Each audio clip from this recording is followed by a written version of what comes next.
Hello everyone, আজ তোমাদের সাথে শেয়ার করব আমার লক্ষ্মী পুজোর দিনটা কেমন ছিল। চলো তাহলে শুরু করি। আমার লক্ষ্মী পুজোর দিনটা ছিল ব্যস্ত আর আনন্দময় দিন। ওই দিন আমার শুটিং ছিল। ওই দিন যেহেতু বিয়ের সিন ছিল, তাই ফ্লোরটা খুব সুন্দরভাবে সাজানো ছিল। মাঝখানে চায়ের ব্রেকের সময় চোখে পড়ে আনন্দী সিরিয়ালের দুর্গাপুজোর শুটিং চলছে। চারিদিকে আলো, ঢাকের আওয়াজ, লোকজনের ব্যস্ততা, ক্যামেরার মুভমেন্ট আর দুর্গাপুজোর আমেজ সব মিলিয়ে এক অন্যরকম পরিবেশ।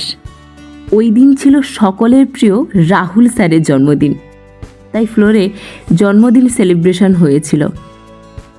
আমি সত্যি কখনো ভাবিনি রাহুল স্যারের জন্মদিন এত কাছ থেকে, এত বড় একজন মানুষের জন্মদিন এতটা কাছ থেকে আমি দেখতে পারবো।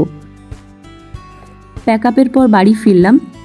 তারপর আমার লক্ষ্মী পুজোর নিমন্ত্রণ ছিল। আমি যেই বাড়িতে রেন্টে থাকি ওই বাড়ির কাকিমাদের লক্ষ্মী পুজো, তাই নিমন্ত্রণ রক্ষা করতে চলে গেলাম। পুজো, প্রসাদ সব মিলিয়ে দিনটা খুব সুন্দরভাবে শেষ হয়েছিল।